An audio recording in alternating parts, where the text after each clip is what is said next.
এক ঝলক দেখলে মনে হবে মহাজাগতিক কোনো দৃশ্য। রাতের আকাশে ধরা পড়েছে বিরল উল্কাপাতের ছবি, কিন্তু নিজের মোবাইল ফোনে এই ছবি বন্দী করেছেন যিনি, তাঁর শিরদাঁড়া দিয়ে বয়ে গেছে ঠান্ডা স্রোত। কারণ এই ছবি ইরানের মিসাইল হামলার। ইসরায়েল ও আমেরিকা যৌথভাবে ইরানের ওপর হামলা চালানোর পরই পাল্টা জবাব দিচ্ছে তেহরান। বেহালার পর্ণশ্রীর বাসিন্দা কোয়েল শি কর্মসূত্রে সংযুক্ত আরব আমির শাহিতে রয়েছেন। 7 বছর ধরে সপরিবারে শারজা বিমানবন্দরের কাছে থাকেন তিনি। মুহুর্মুহু তাঁর মোবাইল ফোনে ভেসে উঠছে বিশেষ অ্যালার্ট। আশ্রয় নিতে হচ্ছে বেসমেন্টে। আমরা কোনোদিনও চিন্তা করিনি যে সংযুক্ত আমির শাহিতে এরকম একটা ঘটনা ঘটতে পারে। তো আমরা প্রথমত শনিবার দিন যখন এই প্রথম খবর পাই, ব্লাস্টের খবর পাই, ইন্টারসেপশনের খবর পাই, তো স্বভাবতই আমাদের তখনও মনে হয়েছিল যে না, মেবি হয়তো বিচ্ছিন্ন ঘটনা, ঠিক হয়ে যাবে। কিন্তু তারপরে যখন একের পর এক ছবি আনফোল্ড করতে থাকে, একের পর এক ইন্টারসেপশন চলতে থাকে, আবুধাবি, জেবেল আলী, যেসব পোর্ট বন্দরগুলো রয়েছে দুবাইয়ের আশেপাশে সেইগুলোতে, তখন স্বভাবতই একটা আতঙ্ক কাজ করছে। যে তখন আমাদের মনে হলো যে হ্যাঁ, সত্যি ঘটনাটা ঘটছে। তার আগে যে ব্যাপারটা এতটা সিরিয়াস সেটা আমরা বুঝে উঠতে পারিনি। কাতারের রাজধানী দোহায় আটকে পড়েছেন ইঞ্জিনিয়ার শৈবাল বসু। জয়নগরের বাসিন্দা শৈবাল কাজ করেন কাতারের একটি তেল সংস্থায়। কালকে রাত্রে হয়েছে 3-4-7-8টা হয়েছে বম্বিং। আর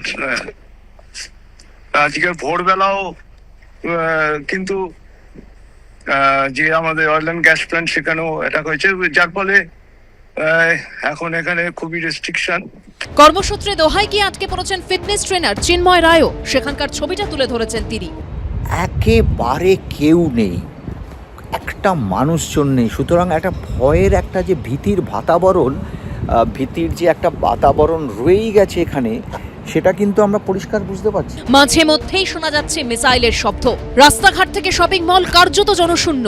দেখুন, এই মলের ভিতরে দাঁড়িয়ে আছি, মোটামুটি কিন্তু এই ধরুন এখন বেজে গেছে 12:30। দেখুন মল প্রায় খালি। যখন বোম টোম মিসাইল পড়ে তখন বন্ধ হয়ে যায় আর কি দোকান। হ্যাঁ, দোকান বন্ধ হয়ে যায়। দোকান বন্ধ হয়ে যায়। আচ্ছা, কতক্ষণের জন্য বন্ধ হয়?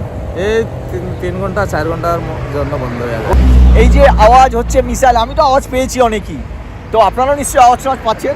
পাচ্ছি। মনে করেন আরেকটা যে বলি, গতকালকে রাত্রে আমি যখন চেহারি খেতে বসছি, তখন হঠাৎ করে শব্দ হয়েছে। আচ্ছা আচ্ছা, মানে অনেক আওয়াজ করে শব্দ হয়েছে। আমার রুমের সবাই দেখি দৌড় মারতেছে। দুবাইয়ের হাসপাতালে চিকিৎসক হিসেবে কর্মরত ইকবালপুরের বাসিন্দা ইরফান আখতার ও তার স্ত্রী কলকাতায় উদ্বেগে দিন কাটছে তার পরিবারে। বৌমা, নাতি, পোতা সব আছে। এটা খুবই তখন ইট ওয়াজ এ ভেরি ব্যাড সিচুয়েশন। তখন খুব একটা আতঙ্কিত মনে হলো, আর আমরা বুঝতে পারছিলাম না যে কি হবে, কোথায় দাঁড়াবে জিনিসটা। হাবড়ার মোহাম্মদ আব্দুল হাকিম প্রায় 15 বছর ধরে দোহায় থাকেন। সেখানে একটি হাসপাতালের নার্সিং অ্যাসিস্ট্যান্ট তিনি। মধ্যপ্রাচ্যে যুদ্ধ পরিস্থিতিতে বেড়েছে ডিউটি। উদ্বেগ উৎকণ্ঠা নিয়েই কর্মক্ষেত্রে যেতে হচ্ছে। জন্য বলা হচ্ছে, আর আমাদের জন্য তো আমাদের 24 আওয়ার সার্ভিস। যেদিন প্রথম অ্যাটাক হয়েছিল সেদিন আমরা 12 ঘন্টা করে ডিউটি করেছি।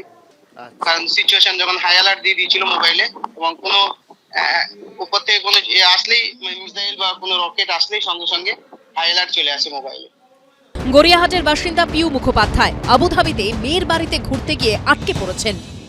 শনিবার দুপুরে আরম্ভ হলো, কিন্তু আমরা আবুধাবিতে যে জায়গায় আছি সেই জায়গায় মোটামুটি আমরা মানে সাউন্ড পাচ্ছি, দরজা জানলা কাঁপছে, এগুলো সব ফিল করছি, এবং আকাশ দিয়ে আলোর ঝলক চলে যাচ্ছে। আটকে পড়া ভারতীয়দের জন্য বিশেষ কন্ট্রোল রুম চালু করেছে বিদেশ মন্ত্রক।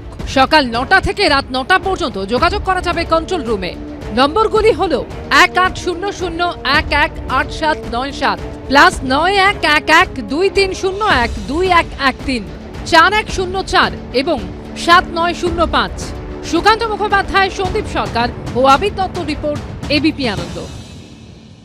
এবিপি আনন্দ, এগিয়ে থাকে, এগিয়ে রাখে।